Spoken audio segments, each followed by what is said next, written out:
Liverpool have just absolutely smashed Manchester United 7-0. And obviously, we had to bring on a Liverpool fan to discuss this result. I'm bringing on our good friend TJ to the pod. And look, we're just going to get straight into this. TJ, as a Liverpool fan, what was your initial reaction to this game? I'd say I was in a state of shock, to be honest. I expected a good performance at Anfield against a top team, but 7-0. I mean, Manchester United have never even lost a Premier League match 6-0. So obviously, record-setting performance, and yeah, pretty hyped, obviously. Yeah.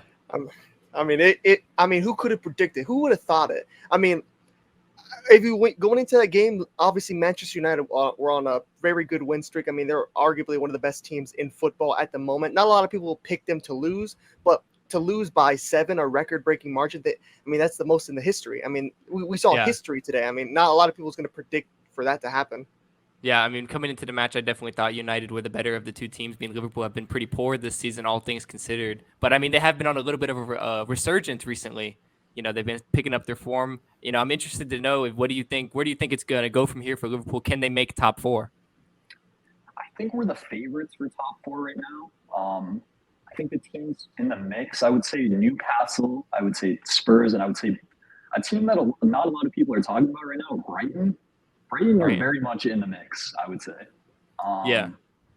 That's a shout. And I would say two of the three teams, Newcastle and Tottenham, are on kind of a downward spiral in the past few weeks. If you look at Brighton, like I know a lot of people have talked about some of their players like being underrated, but like Moises Caicedo, McAllister, these guys are among like the best midfielders in the league at the moment. Yeah, we saw how Absolutely. good McAllister was at the World Cup. I mean, Yeah, absolutely. But since we're having you on, I mean, I've wanted to ask a Liverpool fan this for a while, obviously. But Mohamed Salah breaking a record, becoming the all-time leading goal scorer for Liverpool. How do you rate Salah? Because I mean, from a lot of people across the Premier League, a lot of people don't rate him as highly. But coming from a Liverpool fan, where do you rank him all time in the Premier League? Without being biased, I think Salah is a top 5 player in Premier League history. This is a player that's won 3 Golden Boots. He's a winger. He's had a season where he's been the top scorer and top assister. He's still the all-time record scorer in a 38-game season with 32 goals. I think that season he had 32 goals and 10 assists. This season's been a down year for him, and I still believe he has like over 30 goals and assists in all competitions. And still every year you still hear like Salah slanders. Salah's not all that. Salah doesn't do it in big games. I mean, he's had a productive season every year since 2017 when he joined the club. Yeah, I don't know. The stats speak for themselves. Absolutely, I've said that for a while. I think Mohamed Salah is one of the greatest players we've ever seen in Premier League history. But a guy across from me that I've always been, connected with forever, he severely underrates Salah. A guy that he's always echoed. It's Sadio Mane. Sadio Mane is the guy. And look, I'll pose the question to you now, Zach. After what you saw, obviously Salah breaking the record, being all-time Liverpool goal scorer, does that change any of your positions that you were before that he is overrated? I never necessarily said that Salah was overrated. I think I've always don't you lie. No. Don't you switch up now. No. I've always said that Salah was a very good player. You always hear the Salah Hazard debate, of course. The Salah Hazard debate. Well, if we're gonna make it a Salah Hazard debate, I still think Hazard is the better player. Man, Hazard's been shit since 2019. I'm talking about in the Premier League in his prime. I mean, we're looking at prime for prime. It depends how you look at this conversation. Like, okay, who on their day, like on their best day, do you want? I think Hazard, at his ability, like as a player, I think he's a better footballer. But the number Salah has is something Hazard does not have. And but I do. Salah's consistency. You have to give him credit for how consistent Salah is. He gives you 20 goals a season consistently. But I think that can be a product of the Jurgen Klopp system. I mean, Hazard never was playing in Jurgen Klopp type of systems. It was more defensive. I mean, Salah has always really been the main goal scorer of the team as a result of they've catered the system to him. Klopp built it around him. Where, I mean, Hazard was playing under Jose Mourinho and things like that. I mean, he was never really beautiful attacking football compared to Liverpool. I don't know. I think what Hazard was able to do for Chelsea was more impressive for me because I think that Liverpool, they're just a much more free-flowing attacking team. Well, no, I mean, look, I'm not talking about Champions League. that's a whole different story. That's a whole other can of worms with that's the a whole Champions nother League. thing, I Hazard's mean. pretty much been a fraud in the Champions League his entire career. I mean, he got lucky getting one medal now because he got carried. He has a He medal didn't now, play. yeah. He didn't even play.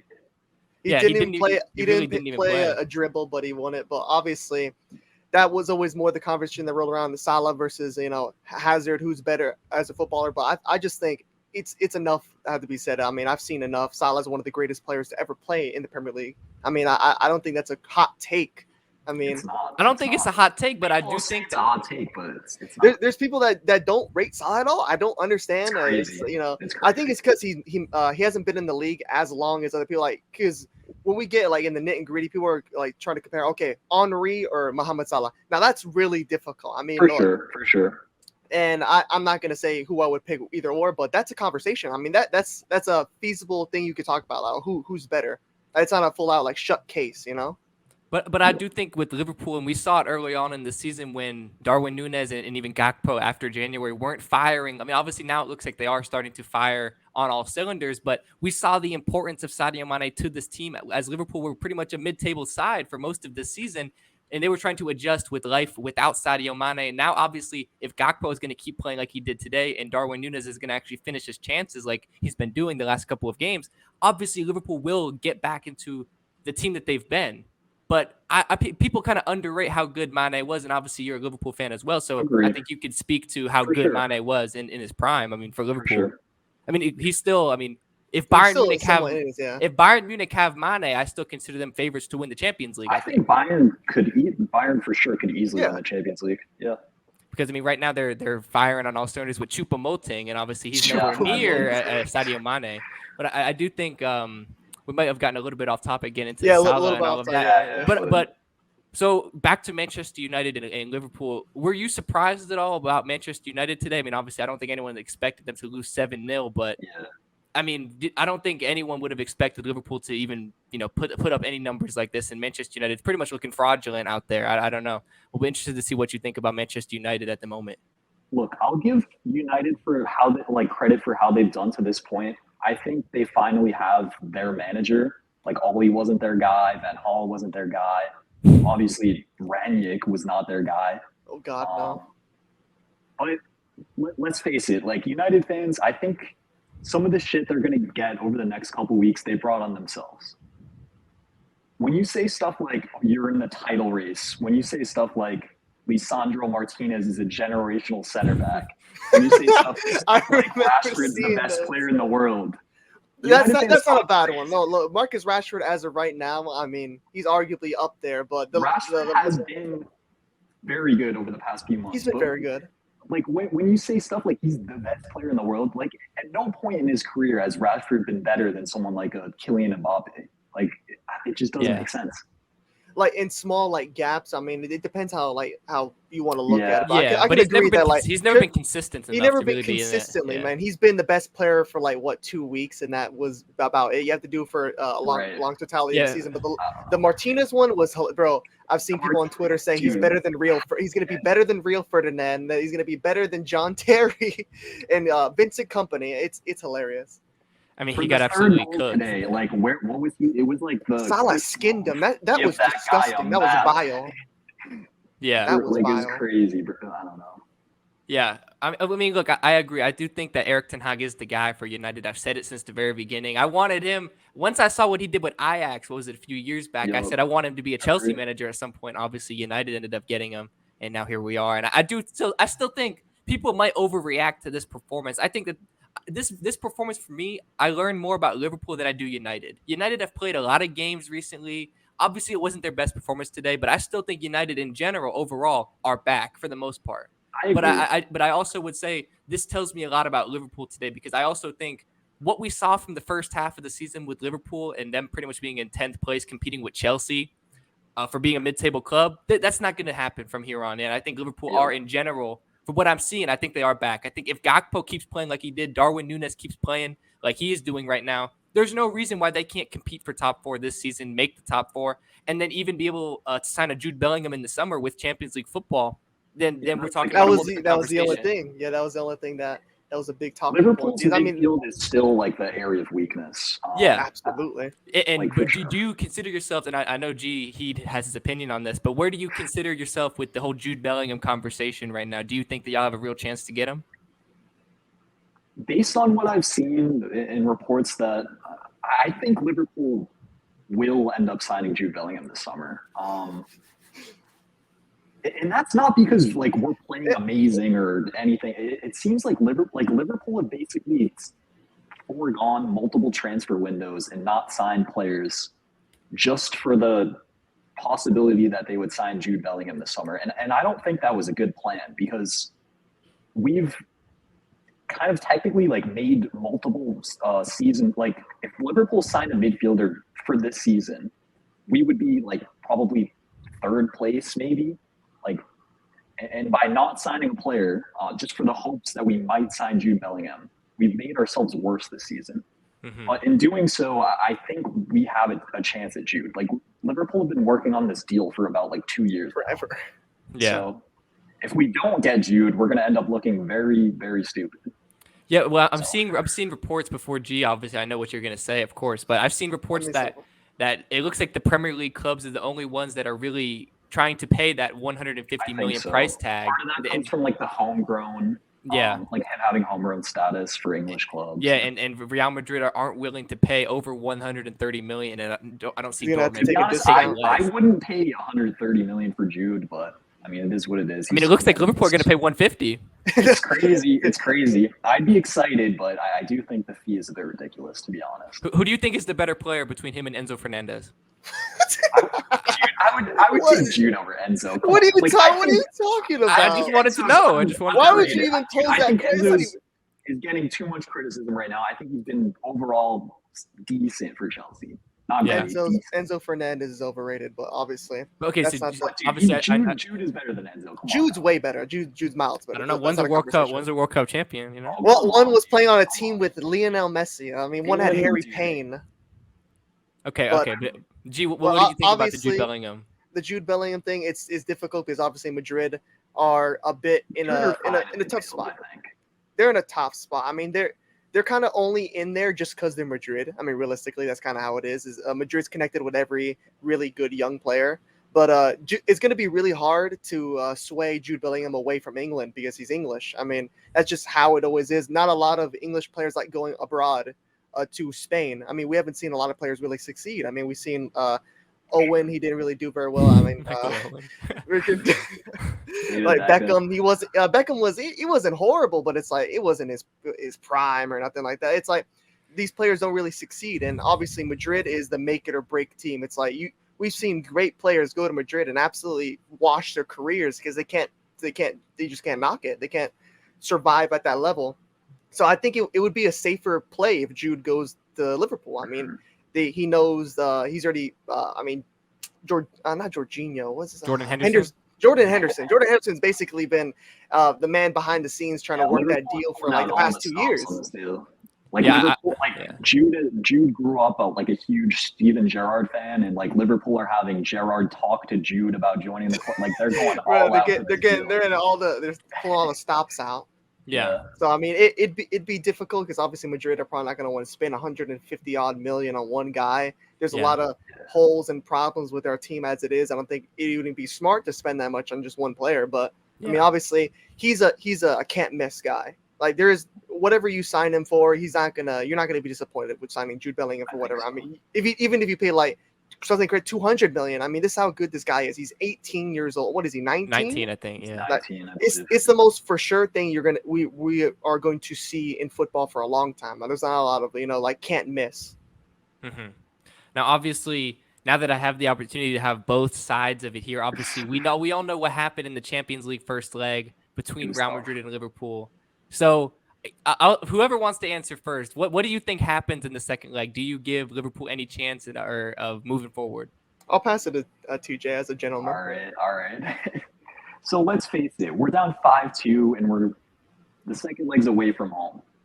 I can't sit up here and guarantee that we're going to progress, but I'll give you like a path to victory, I guess. First of all, Liverpool have to score in the first 10 to 15 minutes. That's what happened what 4 years ago when they came back against Barcelona. Divock Origi scored in like the first 10 minutes, and I think from then on in the game, kind of like some anxiety set in, like with the Barcelona players. I don't think we can create that same sort of like emotional edge just because Real Madrid in the Champions League are different than Barcelona. Miles different, Barcelona fans. This Liverpool team, I think, is one of the best teams in the world at creating chances. Even in the Liverpool-Real Madrid game, Liverpool could have scored, I think, 3 goals in the first half. If Liverpool score early and Alisson has an amazing game, Alisson's going to need to have an amazing game. I think Liverpool can go through, but we'll see. Liverpool can go through. You heard it here first. Liverpool could go through. Look, I get what you're saying there, and it makes a lot of sense. Obviously, you like to score within like the first 10 minutes, but that's what happened at Anfield. I mean, this is the one team in sports you could play against that doesn't matter. Like, we go 2-0 down, and I'm kind of thinking, damn, that's hard to because obviously we know how good Liverpool is at Anfield away. It's one of the most difficult stadiums to play in. I mean, ask Manchester United. It's pretty hard to play there. And for Madrid to be able to do that, and yeah, I think a lot of the goals that Liverpool scored were fairly lucky. I mean, one was a Courtois mare, and the other one was, kind of a great flick by Nunez, but Madrid just overwhelmed them. I mean, this is a team that in the Champions League, they play so differently. I wish they could play like that in the league, but that's a completely different topic. But I'm gonna give Madrid obviously the clear shout that it's not gonna be. I don't think we're gonna blow them out. I don't think we're gonna score another 5 goals, but I think we're just gonna do what needs to happen to win. I could see a draw. I could see like a 1-1, but Madrid are gonna do what they have to do just to get by. Yeah, I mean, look, I guess I'll go ahead and break the tie here, and I think, look, realistically, there's no reason that Real Madrid should bottle this. Like, there's no reason why it should happen. But I do think it's possible. I'm not betting on it. If I got a gun to my head, I got to make a pick. I'm gonna still pick Real Madrid to go through, of course. But I do think Liverpool have a chance because realistically, ever since that 5-2, Real Madrid have been playing absolutely terrible. They lost to Barcelona. They drew to a 10-man Atletico. And now today they just drew 0-0 to Real Betis. So this team realistically cannot score goals right now. Like, the only goal they've scored in the last 3 games is a header in the 86th minute from an 18-year-old. That's the only goal they've scored. So this team is really struggling right now with creating chances and finishing those chances because I think teams have finally started to figure out how to stop Real Madrid. This team is not that difficult to stop. They're pretty one-dimensional, I would say, because they can only really attack you from the left wing. Vinicius Jr. is their focal point of their entire attack. Carlo Ancelotti basically says the tactics are pass the ball to Vinicius and hope that they can score. That's what he says. So if you can stop Vinicius in a 1v1, and we know Trent is not the best defender, but if he can find a way to do it, I think that Liverpool have a chance to hold Real Madrid to no goals, and then all you have to do is score 3. Can Liverpool score 3 goals? I think they could score 3 goals. I mean, this team just put up 7 on Manchester United, and this is, like I said before, coming into this match, Manchester United were one of the best teams in Europe right now, overall, just in the whole country or continent. I mean. So I think it's possible. Potentially get Luis Diaz back for this game too. Is actually really? Jesus. Yeah. I didn't know that. It's been so long since what happened? He tear an ACL. What did he do? He picked up an injury against Arsenal before the World Cup, and then he re-injured himself rehabbing. I forgot he existed for a second there. But I mean, to be honest, when I look at Liverpool, like, sure, you're never going to say no to a Luis Diaz coming back, but I still think, like, I don't think he'll start. Like, I don't think that's going to make a huge difference. It's another option off the bench, but I don't know. Like, he's not going to start for sure. Yeah, I would start Gakpo, Nunes, and Salah and take your chances. Thing. I mean, there's no reason to switch it, especially right now, based on what I just saw. If we play the same lineup today against Madrid, I'm okay with it. Just throw it out there. And who was in the mid? What was the midfield today? It was Henderson, the Fabinho. Midfield 3 was Henderson, Fabinho, and Harvey Elliott. Would you put it? I've been a critic of Elliott this season. I think defensively he doesn't really embody the typical Liverpool midfielder. Just physically, he's not the best, but he had a nice game today for sure. Would you start Bacchetic? Bacchetic, yeah. What is Bacchetic? I think. Yeah, but by Bacchetic. Yeah. It's a tough one, right? He played pretty well, I would say, in the first leg. all things considered. Fabinho in the first match, like he had like 40 pace, man. Like him chasing some of those counterattacks, like it was a tough look. It was a tough look. He had a good game today though. It's hard with Fabinho. Like the past couple games, he's just not consistent. Looked pretty good. He's looked pretty good, but I don't know. Like there's probably 15 other games you could point to this season where he's had shit performances. So. Yeah. Okay. Well, I think is there you got any other talking points here that I think you want to hit on here? I just had one last one. So obviously winning 7-0. Where does this rank all time in like your favorite wins at Anfield? Like I know you mentioned the Barcelona one. Where does this one rank? The Barcelona one has to be number one. I don't know. I mean, I think like you think back to some of the famous like Champions League and European nights. I think those would take precedence over this. But in terms of like one Premier League game, I think this. I mean, it's Liverpool's arch rival, and we won 7-0. I mean, it's probably the all-time greatest Premier League win at Anfield. That's pretty crazy to think we just witnessed history today. Yeah, I mean, shit, who would have thought it? I mean, for how good United were playing, shit. Yeah, I mean, this might be a season-defining moment for Liverpool. Obviously, I guess we'll have to wait and see and figure out, how this is going to end from here. Because I think, like you said, I mean, Liverpool definitely have a pathway to making top four, which I guess if you told people at the beginning or even midway through the season that Liverpool were going to make top four, it didn't look likely. Yeah, I thought Liverpool were done and dusted. It was all done, that they weren't going to make top four, but they've made it happen, I guess. And people were really talking about should Liverpool sack Jurgen Klopp. I mean, that was a crazy conversation. It's bullshit. I always said that was a dumb conversation. I can't believe that you would say that. I mean, I said it at the time. I'm looking at it biasly because I wanted Jurgen Klopp, but that was the only reason I was saying that. Liverpool, if they had sacked Klopp, it probably would have been one of the worst decisions in Premier League history. It'd be up there with Chelsea sacking Thomas Tuchel. At the time it was happening, dude. Liverpool were losing 3-0 to Wolves. Like it was not very good at all. I mean, it wasn't great. It was a sackable. That's why you need to look at things from a long-term perspective, though. I mean, that's kind of how Chelsea sacked Tuchel when they were in sixth place after 6 games. Like I said, that was reactionary. I don't know. But also, FSG probably know a little bit more about what they're doing compared to a new Todd Bowley who was just trying to make a splash. Todd Bowley. 500 mil Todd. Yeah, 10th place Todd. Yeah, but speaking of FSG, what do you think about the whole ownership situation right now with Liverpool? I don't know if they're actually selling the club anymore. Yeah, I think what's going to happen is they're going to sell like a smaller stake, maybe like 10 or 15% to an investment group. And I mean, it looks like they're trying to raise money for transfers this summer because we know that FSG don't tend to like invest much in terms of like net. Like anytime Liverpool have really spent big, it's come from selling players. Like you think back to when they signed Van Dijk and Alisson, most of that was with the Coutinho money. Even last summer, they raised a fair amount of the Nunez fee with selling Mane. So I think they're trying to like invest without having to sell like some of their best players. Mm-hmm. I think that'll be interesting to see. I mean, they definitely have some weaknesses they need to fill, especially in the midfield area. Potentially Jude Bellingham fixing that. We'll see. But I think, unless you have anything else to say, I think we can wrap this one up. I think that's it for me.